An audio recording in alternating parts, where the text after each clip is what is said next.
Letter ಕೊಡೋದು? Pushpak sir ಇನ್ನು ಬಂದೇ ಇಲ್ಲ. ಪುಷ್ಪಕ್ ಸರ್ ಇನ್ನೂ ಬಂದಿಲ್ವಾ? ಇಷ್ಟೊತ್ತಾದ್ರೂ ಬಂದಿಲ್ವಾ? ಅಯ್ಯೋ ಸರಿ ಸರಿ, ಲೆಟ್ರ್ ಕೊಡು. ಯಾವ ಲೆಟ್ರು? ತಮಾಷೆ ಮಾಡ್ಬೇಡ ಆನಂದ, ಲೆಟ್ರ್ ಕೊಡು. ನನ್ನ ಹತ್ರ ಇಲ್ಲ. ಮತ್ತೆಲ್ಲಿದೆ? ಪುಷ್ಪಕ್ ಸರ್ ರೂಮ್ ಅಲ್ಲಿ. ಆನಂದ ನಿನಗೆ ತಲೆ ಕೆಟ್ಟಿದ್ಯಾ ಆನಂದ? ಪುಷ್ಪಕ್ ಸರ್ ಚೇಂಬರ್ ಅಲ್ಲಿ ಯಾಕೆ ಇಟ್ಟು ಬಂದೆ? ತಗೊಂಡ್ ಬರ್ಬೇಕಿತ್ತಲ್ವಾ? ಯಾಕೆ ಹೇಳ್ಬಿಡು. ನಾನು ಆ ಲೆಟರ್ನ ತಗೊಂಡ್ಬರೋದು, ಪುಷ್ಪಕ್ ಸರ್ ಲೇಟ್ ಆಗಿ ಬರೋದು, ಪುಷ್ಪಕ್ ಸರ್ ಬರೋ ಅಷ್ಟರಲ್ಲಿ ನಿನ್ ಮನ್ಸು ಚೇಂಜ್ ಆಗಿ ನೀನ್ ಆ ಲೆಟರ್ನ ಹರಿದಾಕ್ಬಿಡೋದು. ಇವೆಲ್ಲ ಯಾಕೆ ಅಂತ ಆ ಲೆಟರ್ನ ನಾನು ತಗೊಂಡ್ ಹೋಗಿ ಪುಷ್ಪಕ್ ಸರ್ ಚೇಂಬರ್ ಅಲ್ಲಿ ದೇವ್ರ ಮುಂದೆ ಅವ್ರ ಕಣ್ಣು ಕಾಣಿಸೋ ಹಂಗೆ ನೀಟಾಗಿ ಇಟ್ಟಿದ್ದೀನಿ. ಅವ್ರು ಬಂದಿದ ತಕ್ಷಣ ಆ ಲೆಟರ್ನ ತಗೊಂತಾರೆ.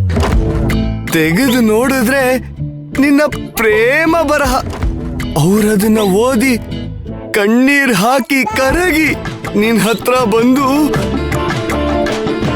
ಧ್ರುವ ನನ್ನನ್ನ ಕ್ಷಮಿಸ್ಬಿಡು, ನಾನು ನಿಮ್ಮಿಬ್ರು ಪ್ರೀತಿ ಮಧ್ಯದಲ್ಲಿ ಬಂದು ದೊಡ್ಡ ತಪ್ಪು ಮಾಡ್ಬಿಟ್ಟೆ. ನಿಮ್ಮಿಬ್ರು ಪ್ರೀತಿನ ನಾನು ಕದಡಬಾರ್ದಾಗಿತ್ತು. ನಿಮ್ಮಿಬ್ರು ಪ್ರೀತಿ ಕೊಳದಲ್ಲಿರೋ ಅಂತ ಒಂದು ತಿಳಿಯಾದ ನೀರು. ನಿಮ್ಮಿಬ್ರಿಗೂ ಒಳ್ಳೇದಾಗ್ಲಿ, ಮದುವೆ ಕರೆಯೋದು ಮರಿಬೇಡ ಅಂತ ಹೇಳಿ ಹೋಗ್ತಾರೆ. ಚೆನ್ನಾಗಿ ಕನ್ಸ್ ಕಾಣ್ತೀಯೋ. ಆದ್ರೂ ನೀನ್ ಹೇಳಿದ ಕಲ್ಪನೆನೂ ಒಂಥರ ಚೆನ್ನಾಗಿದೆ. ನೀನ್ ಹೇಳಿದ್ದಾದ್ರೆ ಈ ಪ್ರಪಂಚದಲ್ಲಿ ನನ್ನಷ್ಟು ಸಂತೋಷ ಪಡೋರು ಯಾರೂ ಇರಲ್ಲ. ತಪ್ಪು. ಅದ್ರ ಜೊತೆ ಇನ್ನು ಒಬ್ರಿದ್ದಾರೆ. ಯಾರು? ನಾನೇ. ಮಗ ಧ್ರುವ, ಥ್ಯಾಂಕ್ಸ್ ಮಗ.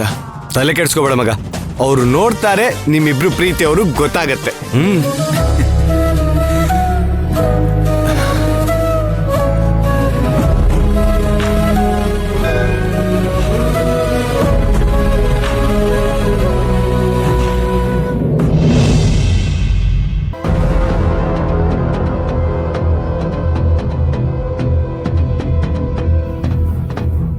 ಸೌಪರ್ಣಿಕಾ ಇಷ್ಟೊತ್ತಾದ್ರೂ ಮನೆಗೆ ಬಂದಿಲ್ವಲ್ಲ?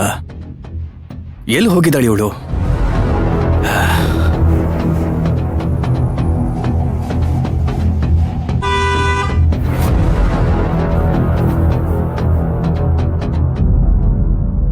ಇದೇನಪ್ಪ, ಬರ್ತಾನೆ ಹೀಗ್ ಬರ್ತಾ ಇದ್ದಾಳೆ. ಇವತ್ತು ಏನು ಕಾದಿದ್ಯೋ ಏನೋ. ಸೌಪರ್ಣಿಕಾ, ಇಷ್ಟು ಹೊತ್ತಲ್ಲಿ ಎಲ್ಲಿಗೆ ಹೋಗಿದ್ದೆ? ನಾನ್ ಹೋಗಿರೋದ್ ಹಾಗಿರ್ಲಿ, ನಿಮ್ ಮಗ ಎಲ್ಲಿ ಹೋಗಿದ್ದ ಅಂತ ಗೊತ್ತಾ? ನನಗ್ ಗೊತ್ತಿಲ್ಲ. ನಿನಗ್ ಗೊತ್ತಾ? ಗೊತ್ತಿರೋದಕ್ಕೆ ಹೇಳ್ತಾ ಇರೋದು. ಅಂದ್ರೆ ನೀನು ಅವನನ್ನ ಫಾಲೋ ಮಾಡ್ಕೊಂಡು ಹೋಗಿದ್ಯಾ? ಹೌದು.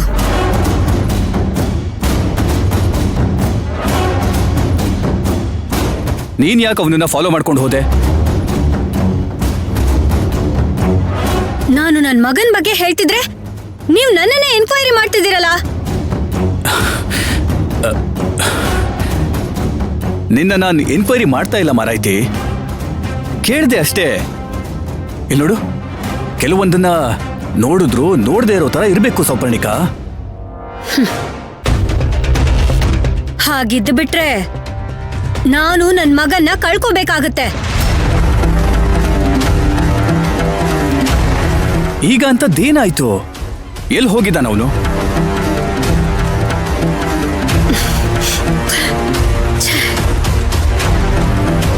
ಇದಾಳಲ್ಲ ವಾರ್ಡನ್, ಎಷ್ಟು ಧೈರ್ಯ ಇರ್ಬೇಡ ಅವಳಿಗೆ. ಮೊನ್ನೆ ತಾನೇ ವಾರ್ನ್ ಮಾಡಿದೀನಿ, ಆದ್ರೂ ಇವತ್ತು ನನ್ನ ಮಗನ ಕರ್ಕೊಂಡು ರೆಸ್ಟೋರೆಂಟ್ಗೆ ಹೋಗಿದ್ದಾಳೆ.